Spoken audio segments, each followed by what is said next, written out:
I'm ready to leave.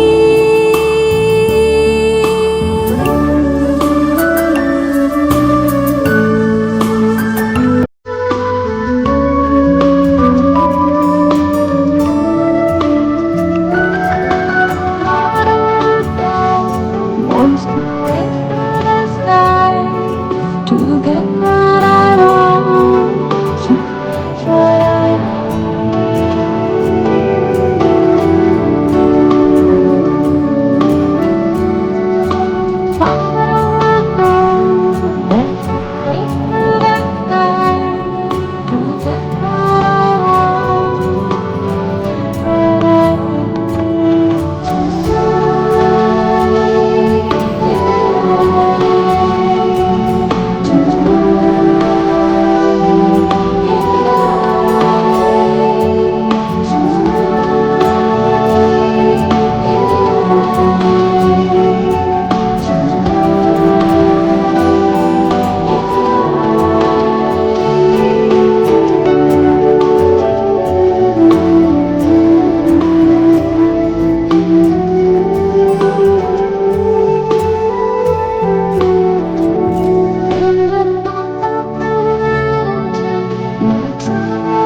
I'm so high to embrace it all.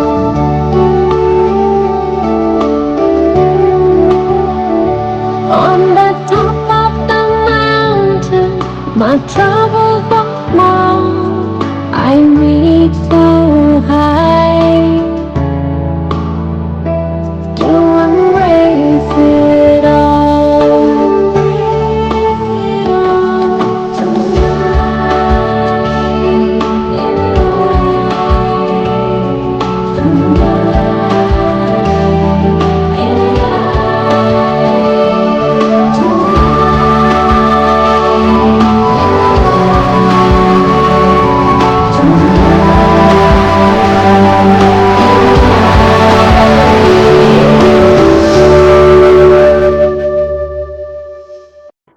ஓம் சாந்தி. அக்னி சிறகுகளின் 54வது பட்டி. வாணி தேதி December 3, 1984. வாணியின் தலைப்பு சர்வசக்திவான் ஆசிரியரின் உயர்ந்த வழிகளை பின்பற்றுபவர்களாக மாறுவது. மிக உயர்ந்த வழி என்பது எது? நம்முடைய ஆசிரியராகிய சர்வசக்திவான் பாபா மிகவும் சக்தி வாய்ந்தவர். அவர் சொல்லக்கூடிய ஞான கருத்துக்களை ஏற்றுக்கொள்ளக்கூடிய வகையில் நமது புத்தியானது மிகவும் சக்தி வாய்ந்ததாக இருக்க வேண்டும். ஏனென்றால் ஏதாவது மிகவும் சக்தி வாய்ந்த உணவாக இருந்தால் அதை ஜீரணிப்பதற்கு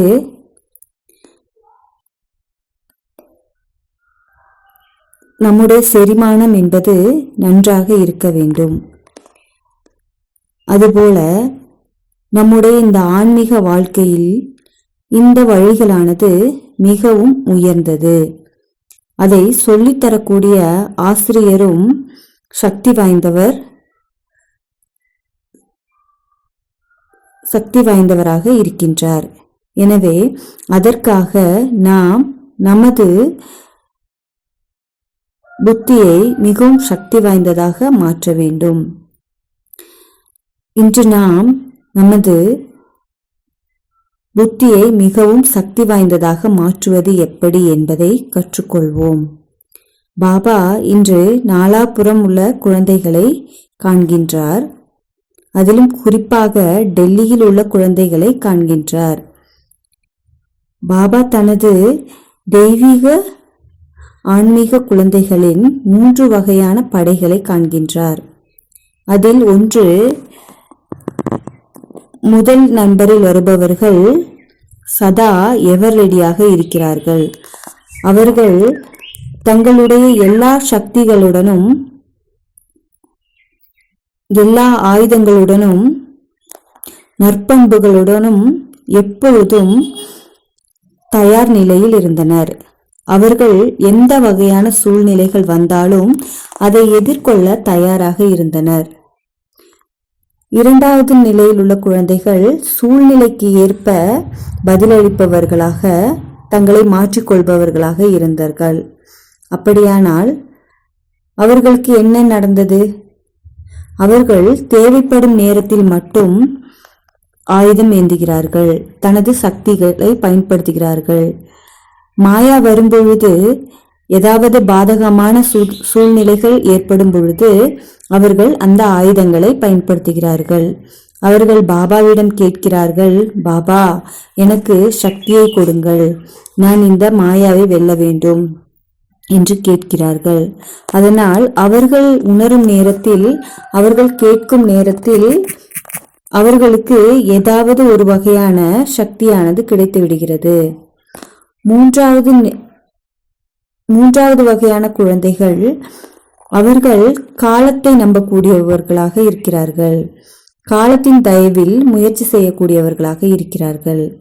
அவர்கள் சில நேரங்களில் தங்களிடம் ஆயுதம் இருப்பதை உணர்ந்து வெற்றி அடைகிறார்கள், தங்களிடம் உள்ள சக்திகளை உணர்ந்து பயன்படுத்துகிறார்கள். சில நேரத்தில் அவர்களால் அதை உணர முடிவதில்லை, தோல்வி அடைகிறார்கள். எனவே அவர்கள் அழுகிறார்கள். இப்போது பாபா சொல்கிறார், நீங்கள் காலத்தால் வழிநடத்தப்படுகிறீர்களா அல்லது பாபாவின் உயர்ந்த வழியால், ஸ்ரீமத்தால் வழிநடத்தப்படுகிறீர்களா? காலம் உங்களது ஆசிரியரா அல்லது சர்வசக்திவான் தந்தை உங்களுடைய ஆசிரியரா? பாபா கேட்கிறார், அனுமானுக்கு எவ்வாறு அவரது சக்திகள் நினைவூட்டப்பட்டதோ அதே போல பாபாவும் நமது சக்திகளை பற்றி நமக்கு நினைவூட்டுகிறார். மேலும் நீங்கள் யார் என்பதை அவர் தொடர்ந்து நமக்கு நினைவூட்டி கொண்டே இருக்கிறார். நீங்கள் யார்? சர்வ சக்திவானாகிய எனது குழந்தைகள். உங்களுடைய சக்திகள் என்ன?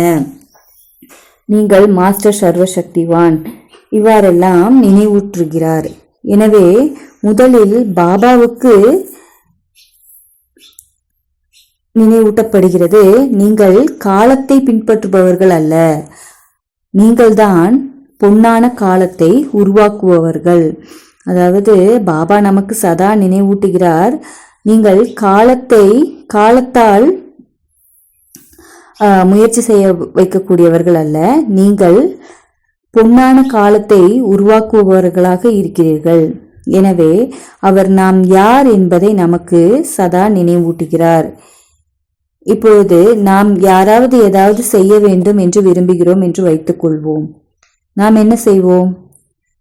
அவர்களை உற்சாகப்படுத்துவோம், அவர்களுடைய திறமைகளை அவர்களுக்கு நினைவூட்டுவோம். அதாவது நீங்கள் இதற்கு முன்பும் இதே போல் செய்திருக்கிறீர்கள், உங்களுக்குள் இத்தகைய சிறப்பு தன்மைகள் இருக்கின்றன என்றெல்லாம் நினைவூட்டுவோம் இல்லையா? அதே போல பாபாவும் நமக்கு நினைவூட்டுகிறார், நீங்கள் காலத்தின் தலை சிறந்த படைப்பாளர்கள், காலத்தை உருவாக்கக்கூடியவர்கள் என்று. நீங்கள் மரணத்தை வென்றவர் என்றும் பாபா கூறுகிறார், காலத்தை வென்றவர் என்றும் கூறுகிறார். இதற்காக அவர் கல் என்ற வார்த்தையை பயன்படுத்துகிறார். கல் என்ற வார்த்தையின் அர்த்தம் என்னவென்றால் மரணத்தை வென்றவர். மரணமும் நம்மளால் வெற்றி அடையப்படுகிறது. அதாவது அமரர்களாகிய நாம் மரணத்தை வெல்கிறோம், அதே போல் காலத்தையும் வெற்றி அடைபவர்களாக இருக்கிறோம். எனவே நாம் இரட்டை வெற்றி பெற்றவர்கள், அதாவது டபுள் வெற்றியாளர்கள் என்று நமக்கு அவர் அறிவுறுத்துகிறார். நாம் ஆத்மாக்கள் அழியாத பொக்கிஷங்களால் நிரப்பப்பட்டவர்கள் என்று அவர் கூறுகிறார். எனவே இன்றைய முரளியில் ஆரம்பத்தில் பாபா 3 விதமான குழந்தைகளை பார்க்கிறார். ஆனால் அவர்கள் வேறு வேறு பிரிவினர்களாக இருந்தாலும், வேறு வேறு நிலையில் வரிசை கிரமமாக இருந்தாலும் அவர் நினைவூட்டுகிறார், நீங்கள் இப்படிப்பட்டவர்கள், நீங்கள் தான் இந்த மாதிரியாக ஆகியிருக்கிறீர்கள் என அவர் நமக்கு நம்முடைய சுயமரியாதைகளை நினைவூட்டுகிறார். இப்பொழுது நீங்கள் ஆத்மாக்கள் இந்த மாதிரியானவர்கள், நீங்கள் அகிம்சாவாதிகள், நீங்கள் வெற்றி அடையக்கூடியவர்கள், மாயாவை வென்றவர்கள், இந்த மாதிரியான நம்முடைய சிறப்பம்சங்களை அவர் நினைவூட்டுகிறார். இது நமது செரிமானத்தை, அதாவது நமது புத்தியை எவ்வாறு மேம்படுத்துவது என்பதற்காக அவர் நமக்கு இதை ஒவ்வொன்றையும் நினைவூட்டுகிறார். மிகவும் பலவீனமானவராக ஒருத்தர் இருக்கிறார் என்று வைத்துக் கொள்வோம். அவர் நமக்கு தெரிந்தவராக இருக்கிறார் என்றால் அந்த நபரை நம்ம அதிகமாக புகழும் பொழுது அல்லது அவர்களுடைய பலவீனங்களை கூறும் பொழுது அது நடந்துவிடும். எனவே நாம் எதிர்மறையாக எந்த ஒரு விஷயத்தையும் சொல்லக்கூடாது. பாபா நம்முடைய மனநிலையை நன்றாக அறிந்துள்ளார். எனவே பாபா நமக்கு நமது சுயமரியாதைகளை நினைவூட்டுகிறார். நாம் என்ன செய்ய போகிறோம்? நமது புத்தியை மிகவும் சக்தி வாய்ந்ததாக மாற்ற, அதாவது நமது எண்ணங்களை மிகவும் சக்தி வாய்ந்ததாக மாற்ற நாம் எவ்வாறு சுயமரியாதையில் இருக்க வேண்டும், எவ்வாறு நாம் அதை உட்கிரகித்துக் கொள்ள வேண்டும் என்று அவர் நமக்கு நினைவூட்டுகிறார். இப்பொழுது நம்முடைய உடலை எடுத்துக்கொள்வோம். உடலில் நம்முடைய செரிமான உறுப்புகள் சரியாக செயல்பட வேண்டும் என்றால் என்ன செய்வோம்? உணவை நன்றாக மென்று சாப்பிட வேண்டும். அதே நேரத்தில் தேவையான தண்ணீர் குடிக்க வேண்டும். அதே நேரத்தில் உடலுக்கு ஏதாவது பிரச்சனைகள் என்றால் அதற்கு தேவையான மாத்திரைகளை உட்கொள்ள வேண்டும்.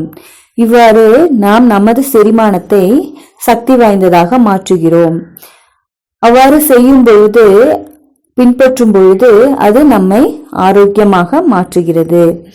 அதுபோல இங்கும் கூட நம்முடைய புத்தி என்ற அந்த பாத்திரத்தை சுத்தம் செய்வது மிகவும் முக்கியம். ஏனென்றால் நம்முடைய புத்தி எவ்வளவு சுத்தமாக இருக்கிறதோ அவ்வளவுதான் நம்மால் இந்த ஞான கருத்துக்களை உட்கிரகிக்க முடியும். அதே போல செரிமான உறுப்புகள் எவ்வாறு எந்த நிலையில் இருக்கின்றனவோ அதற்கேற்ப நாம் உணவையும் எடுத்துக்கொள்கிறோம். உண்மையில் சக்தி வாய்ந்த உணவை நாம் உட்கொள்கிறோம் என்றால், சரிவிகித உணவை உட்கொள்கிறோம் என்றால் நம்முடைய ஜீரண சக்தி அப்படிங்கிறது ரொம்ப நல்லா இருக்கும். நமது செரிமானம் சக்தி வாய்ந்ததாக இருக்க நம்ம வேற என்னெல்லாம் செய்யணும்? நம் உடலுக்கு தேவையானது எது என்பதை புரிந்து அதற்கேற்ப நம் உணவுகளை எடுத்துக்கொள்ள வேண்டும்.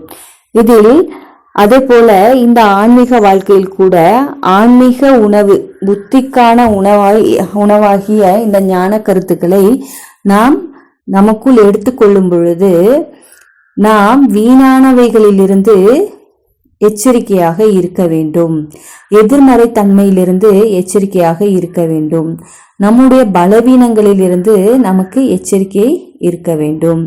ஏனென்றால் இவ்வாறு எச்சரிக்கை இல்லாத சமயத்தில் நம்முடைய ஆத்மா, அதாவது நம்முடைய புத்தியானது பலவீனமாகிறது. பொதுவாக ஒரு குழந்தை பிறக்குதுன்னு வச்சுக்குவோம். அந்த குழந்தை பிறக்கும் பொழுது அதோட செரிமான உறுப்பு அப்படிங்கிறது நல்லா செயல்படக்கூடியதாக இருக்கும். எல்லாருக்கும் ஏற்ற மாதிரி, எல்லா குழந்தைங்களுக்கும் ஒரே மாதிரி தான் இருக்கும். ஆனா அந்த குழந்தைக்கு வளரும் பொழுது உணவு எவ்வாறு வழங்கப்படுதோ அதை பொறுத்து அதோட செரிமான தன்மை அப்படிங்கிறது மாறும்.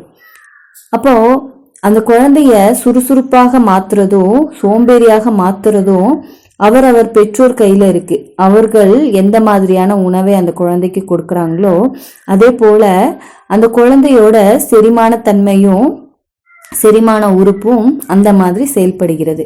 அது போலவே இங்க நாம நம்முடைய மனதை தெய்வீக சக்திகளால், ஆன்மீக தன்மையால், நல்லொழுக்கங்களால் நிரப்புறது மூலமா நம்முடைய இந்த ஞானத்தை நாம் சிந்தனை செய்து நம்முடைய மனதை சுறுசுறுப்பாக மாற்றும் பொழுது நம்முடைய இந்த உட்கிரகிக்கும் சக்தி கூட சக்தி வாய்ந்ததாக இருக்கும், வலிமையானதாக இருக்கும். பாபா என்ன சொல்றாரு அப்படின்னா, இதற்காக நம்ம என்ன செய்ய வேணும் அப்படின்னா 5 சொரூப பயிற்சி பண்ணணும். அதே சமயத்துல ஆக்காரி நிராகாரி பயிற்சியை அடிக்கடி செய்யணும். இந்த பயிற்சிகளை நம்ம அடிக்கடி மேற்கொள்ளும் பொழுது அது நம்மளை சக்தி வாய்ந்தவர்களாக மாற்றும். அந்த சக்தியானது நம்மளை தெய்வீக நற்பண்புகள் உடையவராக உணர வைக்கும். அப்போ இந்த 5 சொரூப பயிற்சி அப்படிங்கிறது மிகவும் சக்தி வாய்ந்ததா இருக்கு.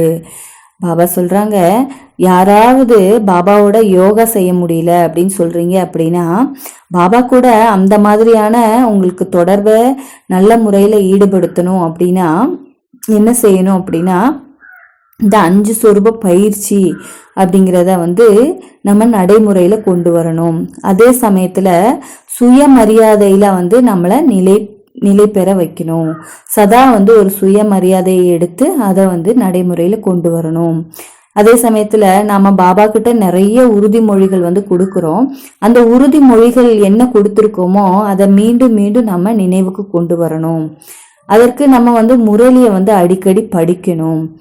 சில சமயத்துல நம்ம அதை படிக்க விரும்பாவிட்டாலும் கூட ஏதாவது ஒரு பாயிண்ட் எடுத்துக்கலாம்.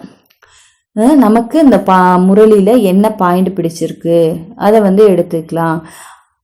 அது அந்த பாயிண்டை நம்ம திரும்ப திரும்ப நினைவில் கொண்டு வரும் பொழுது அது நம்முடைய புத்தியை சக்தி வாய்ந்ததா மாத்துது. இதே சமயத்துல நம்ம உடல் சம்பந்தமா எடுத்துக்கோமே, ஒவ்வொரு உணவுலையுமே எல்லா சக்திகளுமே கிடைக்கிறது இல்லை. அதே பச்சை காய்கறிகளை உண்றோம் அப்படின்னா அது உடலுக்கு ஆரோக்கியமானது, அதே சமயத்துல நல்ல செரிமானத்தை தரக்கூடியதா இருக்கும். அப்போ இங்க ஒவ்வொருத்தரோட டயட் அப்படிங்கிறது வேற வேற மாதிரி இருக்கு. அவங்க ஒவ்வொரு விதமான உணவு முறைகளை பின்பற்றுகிறாங்க. அதே மாதிரி நீங்க இந்த ஆன்மீக வாழ்க்கையில உங்கள் மனதுக்கு என்ன கொடுக்குறீங்களோ அதுக்கேற்பதான் உங்களுடைய அந்த புத்தி சிறப்பா செயல்படும். அந்த புத்தி சிறப்பா செயல்படும் பொழுது உங்களுடைய உடலும் கூட ஆரோக்கியமா உருவாக்க பெறுது. அதனால நீங்க புத்திக்கு என்ன கொடுக்குறீங்க அப்படிங்கிறத நீங்க பார்க்கணும். சில சமயம் நம்ம இப்ப உள்ள அந்த சமூக ஊடகங்கள் இருக்கு இல்லையா, மொபைல் போன், அந்த மாதிரி எல்லாம் நம்ம அதிகமா பார்க்குறோம் அப்படின்னா அதுல பார்க்கக்கூடிய நம்ம எந்த மாதிரியான வீடியோக்களை பார்க்குறோம் அப்படிங்கிறது நமக்குள்ள ஒரு விதமான சஞ்சலத்தை ஏற்படுத்துது. அந்த மாதிரியான உலகாயுத விஷயங்களுக்கு நாம அடிமையாக கூடாது. ஏன்னா இறுதியில பாத்தீங்கன்னா அது நமக்கு ஒரு விதமான மனசோர்வை ஏற்படுத்தும். ஏன்னா அந்த மாதிரியான விஷயங்களை பார்க்கும் பொழுது நமக்கு சக்தி கிடைக்கிறது கிடையாது, நம்முடைய சக்தியானது இழக்கப்படுது. அப்போ நமக்கு யார் கற்பிக்கிறா? நம்முடைய ஆசிரியர் யாரு? சர்வ சக்திவான் ஆசிரியர் நமக்கு சொல்லித்தராரு அப்படின்னா அது எப்படி இருக்கும்? அந்த சக்திகளும் நம்முடனே சேரும் இல்லையா? அதே மாதிரி நம்ம எந்த மாதிரியான வகுப்புகளை கேட்கிறோம், யாருடைய வகுப்புகளை கேட்கிறோமோ அவரை என்ன பண்ணிடுவோம் அப்படின்னா காலப்போக்குல நம்ம பின்பற்ற தொடங்குறோம். அவர் என்ன சொல்றாரோ அது போலவே நம்ம மாற தொடங்குறோம். அப்போ நீங்க எந்த வகையான வகுப்புகளை எடுத்துக்கொள்கிறோம் அப்படிங்கிறதுல ரொம்ப உறுதியா இருக்கணும், தெளிவா இருக்கணும். பாபா சொல்றாரு, ஏற்கனவே நம்ம இந்த கிளாஸ்ல பார்த்தோம் எந்த மாதிரியாக தண்ணி குடிக்கணும் அப்படிங்கிறத பத்தி சொன்னோம் இல்லையா? இங்க நம்ம எந்த வகையான உணவுகளை உட்கொள்றோம், ஜூஸ் அந்த மாதிரியான உணவுகளை உடலுக்காக எடுத்துக்கொள்றோம். அதே மாதிரி மனதிற்காக என்ன, சமூக ஊடகங்களை பார்க்குறோம், ரீல்ஸ் பார்க்குறோம், யூடியூப் பார்க்குறோம். இந்த மாதிரி எதுவா இருந்தாலும் அது இறுதியில நம்மளோட மனதின் ஓட்டத்தை உருவாக்குது. அது நம்முடைய எண்ணத்துல நம்மளுடைய செயல்பாட்டுல தாக்கத்தை ஏற்படுத்துது. அது வந்து சில சமயங்கள்ல நம்மளை உயர்வா மாற்றுது, சில சமயங்கள்ல அது நம்மளை கீழான நிலைக்கு கொண்டு போகுது. எனவே நம்முடைய மனதிற்கு என்ன கொடுத்தாலும் அது நிறைய வந்து பாதிக்குது. அது நம்மளுடைய மனதை வந்து சக்தி வாய்ந்ததாக எவ்வாறு மாற்ற முடியும் அப்படிங்கிறத நீங்க யோசிக்கணும். நீங்க வந்து தேர்ந்தெடுக்கணும். நீங்க எதை தேர்ந்தெடுத்து கொள்றீங்க அப்படிங்கிறத பொறுத்து அது ஆரோக்கியமா இருக்கும். உதாரணமா உடம்புக்கு நம்ம காரமான அனைத்தையும் கொடுக்குறோன்னு வச்சுக்குவோம். அப்போ அது எனக்கு ஒத்துக்காது அப்படின்னு இருக்கும் பொழுது நம்ம என்ன பண்ணுவோம்? இது என்னோட உடம்புக்கு ஒத்துக்காது அப்படின்னு அந்த பொருளை பார்க்கும் பொழுதெல்லாம் நம்ம வந்து அதை தொட மாட்டோம், அதை வந்து சாப்பிட மாட்டோம், அப்படியே விட்டுடுவோம் இல்லையா? அதே போல இப்போ அது வந்து நமக்கு பிடித்த உணவா இருந்தாலும் கூட அது நமக்கு உடலுக்கு ஒத்துக்கொள்ளாத சமயத்துல ஆரோக்கியத்தை பாதிக்கும் அப்படிங்கிற சமயத்துல நம்ம வந்து என்ன பண்ணுவோம்? அதை வந்து வேண்டாம் அப்படின்னு வந்து நம்ம ஒதுக்கி வச்சிருவோம் இல்லையா? அதே மாதிரி இந்த ஆன்மீக விஷயத்துல கூட ஏதாவது கவன சிதறல்கள் ஏற்படுது, கவனக்குறைவு ஏற்படுது, அந்த மாதிரி இருக்குது அப்படின்னா அது உங்களுடைய மனதுக்கு வந்து ஆரோக்கியமானது கிடையாது அப்படிங்கிறத உங்களுக்கு நீங்களே நினைவுபடுத்திக்கணும். இது என்னுடைய மனதிற்கு ஆரோக்கியமானதல்ல, என்னுடைய புத்திக்கு சரியான உணவல்ல அப்படின்றத வந்து நீங்க உங்களுக்கு நீங்களே சொல்லிக்கொள்ளணும்.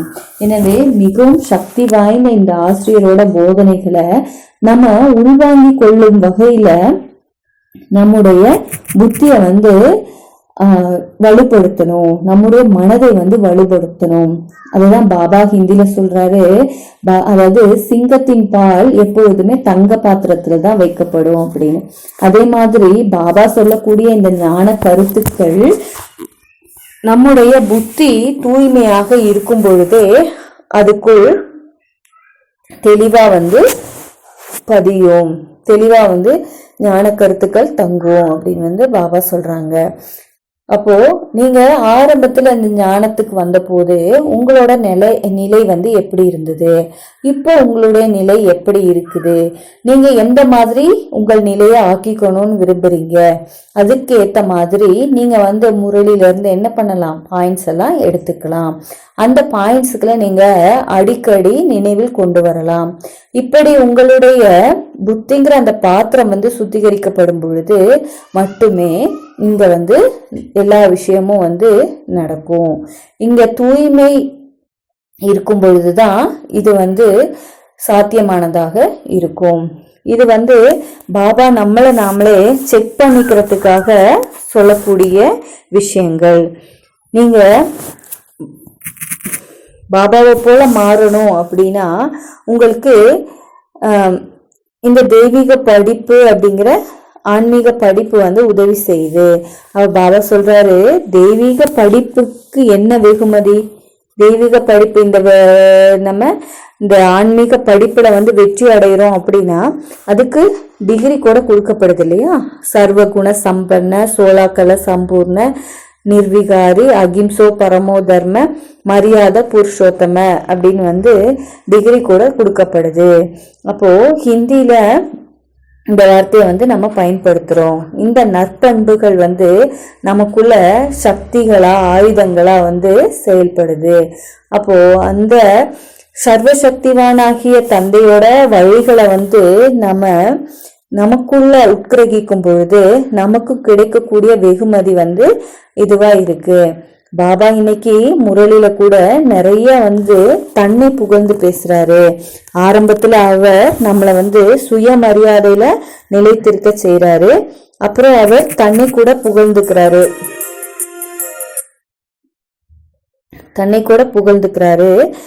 என்ன அப்படின்னா, நீங்கள் நிறைய விஷயங்களை எடுத்துக்கொள்கிறீர்கள், யஞத்துக்கு கொடுங்கள். நீங்கள் எவ்வளவு கொடுத்தாலும் அது உங்களை இங்கு நீண்ட காலத்திற்கு பாபா குழந்தைகளாக தக்க வைக்கும். பின்னர் பாபா நாம் மேலிருந்து புதிய ராஜ்யத்திற்கு, அதாவது சத்தியுகத்திற்கு வரும் புதிய ஆன்மாக்களின் மகிழ்ச்சியை குறித்து கூறுகிறார். முதலாம் இடத்தில் அமர்ந்த அத்தகைய ஆத்மாக்கள் ஒவ்வொருவரும் இன்றைய மனநிலையில் பாபாவின் இத்தகைய போதனைகளை, இத்தகைய உயர்ந்த வழிகளை நாம் எவ்வாறு உள்வாங்க வேண்டும், எவ்வாறு உள்வாங்க முடியும் என்பதற்கான வழிகளை பாபா நமக்கு இந்த முரளியில் கூறியுள்ளார். இப்போது பாபா இத்தகைய வழிகளை நம்மிடையே உள்வாங்க சொல்லி இருப்பதால், அதாவது உட்கிரகிக்க சொல்லி இருப்பதால், நாம் அவரின் கீழ்ப்படிதலான குழந்தைகள், ஒரு நல்ல மாணவர்கள் இல்லையா? நாம் நல்ல மாணவர்களாக இருக்கிறோமா என்ன? நல்ல மாணவரின் அறிகுறிகள் என்ன என்பதை நாம் பரிசீலனை செய்வோம், சரிபார்ப்போம். நாம் நமக்காக பாபா விரும்பும் மாணவராக இருக்கிறோமா? பாபா நம்மிடம் என்ன எதிர்பார்க்கிறாரோ அவ்வாறாக நாம் இருக்கிறோமா? அப்படியானால் நல்ல மாணவர்களின் அடையாளம் என்னவாக இருக்கும்? அவர்கள் எப்படி இருப்பார்கள்? அவர்கள் ஒழுக்கமாக இருப்பார்கள், நேரம் தவறாமையை பின்பற்றுவார்கள். யோகாவில், முரளியில் நாம் சரியாக கவனம் வைக்கிறோமா? டிராபிக் கண்ட்ரோல் தினசரி வழக்கத்தில் நம்மை சரியாக ஈடுபடுத்துகிறோமா என்று நம்மை நாம் சோதித்து பார்க்க வேண்டும். நாம் வருத்தப்பட்டால் அவர் எல்லோருடனும் அனுசரித்து செல்வார், அவர் அனைவருடனும் ஒத்துழைப்பார். ஒரு மாணவர் கீழ்ப்படிதல் உள்ளவர் என்றால், கீழ்ப்படிதல் என்பது என்ன? தனது ஆசிரியர் மீதான உறுதியான நம்பிக்கை அவருக்கு இருக்கும் பொழுது அந்த ஆசிரியருக்காக, அந்த ஆசிரியரை சொல்லித்தரக்கூடிய விஷயங்களை தனது முன்னேற்றத்திற்காக மட்டுமே வழங்குகிறார் என்ற நோக்கத்தில் அவர்கள் அந்த ஆசிரியருக்கு கீழ்ப்படிவார்கள். நாமும் பாபா இங்கே நமக்கு என்ன சொல்லி தருகிறார்? நம்முடைய நன்மைக்காக சொல்லி தருகிறார். நாம் நம்முடைய எதிர்காலத்தை, ராஜ்யத்தை உருவாக்குவதற்காக இந்த படிப்பை கற்றுக் கொடுக்கிறார். உலக மாற்றத்திற்காக மட்டுமல்ல, நமது சுய முன்னேற்றத்திற்காக இந்த போதனைகளை பாபா எனக்காக தந்திருக்கிறார். எனவே இந்த ஒவ்வொரு வாக்கியமும் எனக்கானது என்று நாம் கருதும் பொழுது இந்த வழிகளின், பாபா தரக்கூடிய ஞான கருத்துக்களின் முக்கியத்துவம் நமக்கு இருக்கும். நாம் ஆசிரியருக்கு கீழ்ப்படிந்தவராக இருப்போம். ஒரு நல்ல மாணவனின் குணங்கள் என்ன என்று உணர்ந்து செயல்படுவோம். வீட்டு பாடங்களை சரியாக செய்வோம். நல்ல மாணவர்கள் ஆசிரியர் தரக்கூடிய வீட்டு பாடங்களை சரியாக செய்வார்கள். நாமும் அதை நடைமுறையில் கொண்டு வருவோம். பாபா நமக்கு இந்த முரளியில் நிறைய வழிமுறைகளை, நிறைய ஞான கருத்துக்களை கொடுத்து வருகிறார்கள். அவர்கள் அதை நடைமுறைக்கு கொண்டு வருவதற்காக நமக்கு பாபா தருகிறார். எனவே நாம் அந்த ஸ்ரீமத்தை பின்பற்றுபவர்கள் அல்ல. அவர்கள் காலத்தால் வழி நடத்தப்படுவார்கள். ஏனென்றால் நீங்கள் காலத்தை உருவாக்கியவர் என்று பாபா சொல்லியிருக்கிறார். நாம் காலத்தால் வழி நடத்தப்படுபவர்கள் அல்ல, காலத்தை உருவாக்கியவர்கள் என்று உணர வேண்டும். நாம் படைப்பால் வழி நடத்தப்படக்கூடாது, ஆசிரியரால் வழி நடத்தப்பட வேண்டும். பாபா நம்முடைய உயர்ந்த ஆசிரியர் இல்லையா? ஒரு ஆசிரியர் ஒரு மாணவருக்கு கற்பிக்கிறார். ஆனால் மாணவர் ஆசிரியரின் பேச்சை கேட்கவில்லை என்றால் அவர் மற்ற மாணவர்களின் பேச்சை கேட்கிறார். அது ஆசிரியரை அவமதிக்கும் செயலாகும். இங்கு கூட நீங்க சகோதர சகோதரிகள் தந்தையை பின்பற்றுவதை கண்டு அவர்களை பின்பற்றக்கூடாது, தந்தையை பின்பற்ற வேண்டும். சகோதர சகோதரிகளை பார்க்க கூடாது. நாம் அவர்களை பார்க்கும் பொழுது தந்தையை அவமதிக்கிறோம். தந்தையிடமிருந்து நாம் அனைத்து விஷயங்களையும் எடுத்துக்கொள்ள வேண்டும். உலக மக்களிடமிருந்து, எந்த மனிதர்களிடமிருந்தும் ஆலோசனையை கேட்கக்கூடாது. அவர்கள் நிரந்தரமானவர்கள் அல்ல, என்னை விட சக்தி வாய்ந்தவர்கள் அல்ல. எனவே நீங்கள் என்னை சக்தி வாய்ந்தவராக கருதுகிறீர்களா, இல்ல மனிதர்களை கருதுகிறீர்களா? நான் என்ன வழிகளை கொடுத்தாலும் அது உங்களுக்கு போதாது. ஏனென்றால் பாபா நமக்கு எல்லாவற்றையும் ஸ்ரீமத்தில் கொடுத்திருக்கிறார். எனவே நாம் பயிற்சி செய்ய வேண்டிய சில பாயிண்ட்ஸ் இருந்தன. நாம் அதை நினைவில் கொள்ளலாம். உங்களுடைய இந்த முகம் பிரகாசிக்க வேண்டும், தங்கமாக பிரகாசிக்க வேண்டும். நல்ல மாணவர்களின் குணங்கள் என்னவாக இருக்கும்? நல்ல மாணவர்களின் குணங்கள் பிரகாசிக்க வேண்டும். தொடர்ந்து உங்களை சுய செக்கிங் செய்து கொள்ளுங்கள். சுய சரிபார்ப்பு செய்பவர்கள் எப்பொழுதுமே நன்றி உணர்வுடன் பணிவுடன் இருப்பார்கள். அவர்கள் தங்கள் ஆசிரியரை மதிப்பார்கள். அவர்களுக்கு ஞான கருத்துக்களை அறிய ஆர்வம் இருக்கும். பாபா எனக்கு என்ன சொல்கிறார்? நான் எப்படி என்னை மாற்றிக்கொள்ள முடியும்? வேறு என்ன நான் என்னுள் பதிய வைக்க முடியும்? எனவே அவர்கள் முன்முயற்சிகளை செய்வார்கள். அவர்கள் நல்ல மாணவர்களாக, தரமானவர்களாக மாறுவார்கள். அவர்கள் ஸ்ரீமத்தை பின்பற்றுவதில், வீட்டுப்பாடம் செய்வதில் வேறு யாரையும் பார்க்க மாட்டார்கள். அவர்கள் பாபாவை பின்பற்றுவார்கள், மாற்றத்தை வளர்ப்பார்கள். பாபா என்னிடம் சொன்ன எந்த மாற்றத்தையும் அவர்கள் நடைமுறையில், தாரணையில் நிலைநிறுத்துவார்கள். அவர்கள் முதலில் அந்த மாற்றத்தை தனக்குள் கொண்டு வருவார்கள். நான் மாற வேண்டும், நான் மாறினாலே உலக மாற்றம் ஏற்படும், சுய மாற்றமே உலக மாற்றத்திற்கு வழிவகுக்கும் என்பதை அவர்கள் தங்கள் மனதில் வைத்திருப்பார்கள். எனவே கீழ்ப்படிதலுடன் அவர்கள் பாபாவின் வழிமுறைப்படி நடப்பார்கள். பாபாவின் வழி எதுவோ அதை முழு மனதுடன் கேட்பார்கள், நடைமுறையில் கொண்டு வருவார்கள். நான் இதை செய்வேன், இதை செய்வேன், அதை சாதிப்பேன் என்று அவர்கள் கீழ்ப்படிதலுடன் கேட்பார்கள். இப்போது அவர்கள் எதிர்கொள்ளும் தடைகள் என்ன? அவர்கள் எதிர்கொள்ளும் குற்ற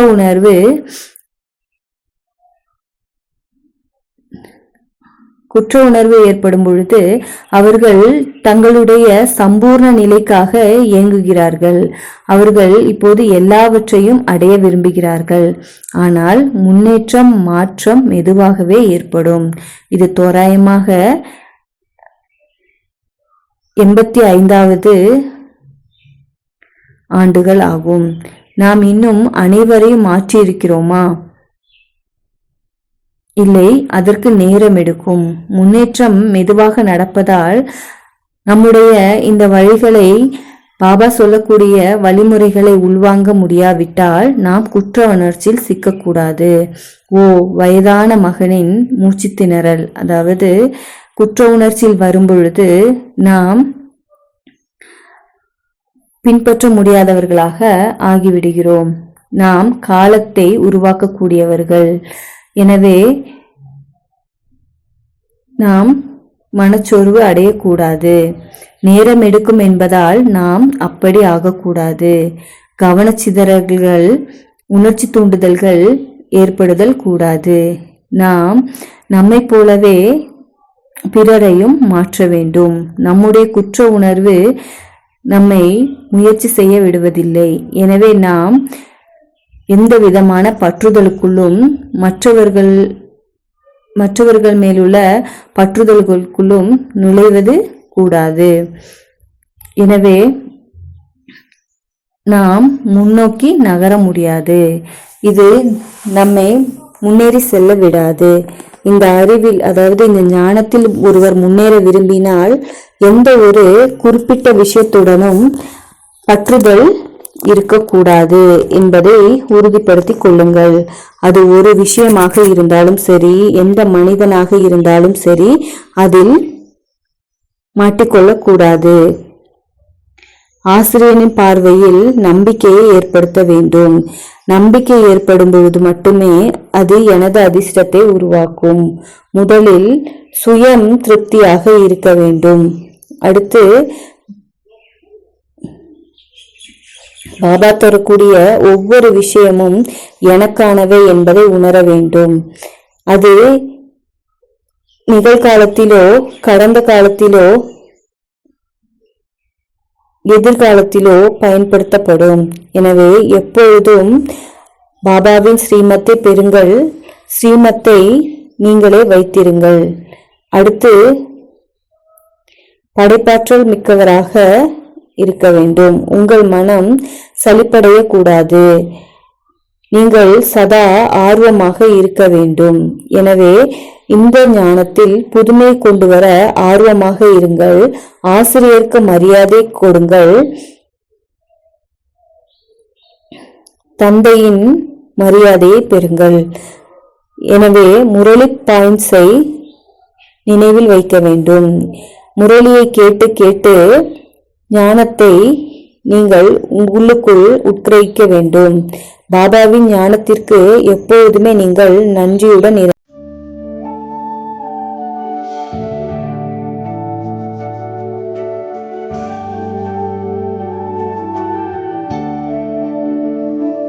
Everybody wants, every one of us.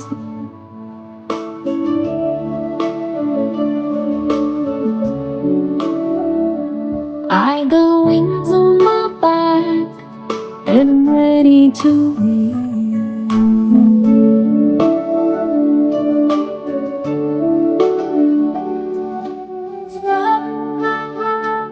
not hold on to need you within me.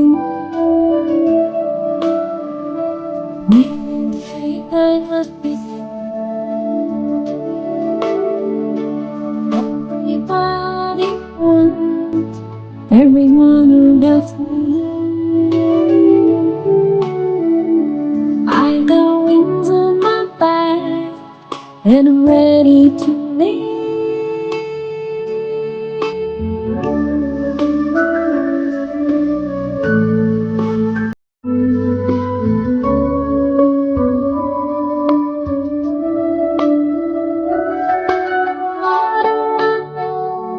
Wants to raise the skies to get what I want, to reach what I need.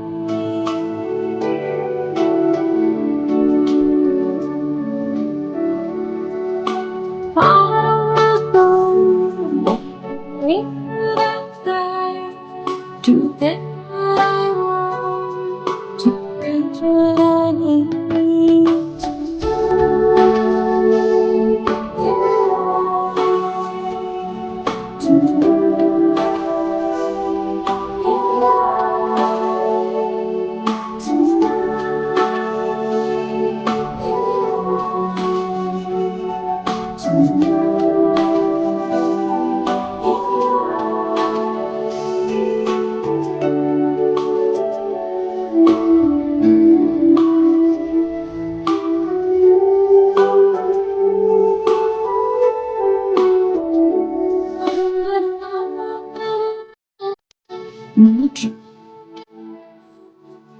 I reach so high.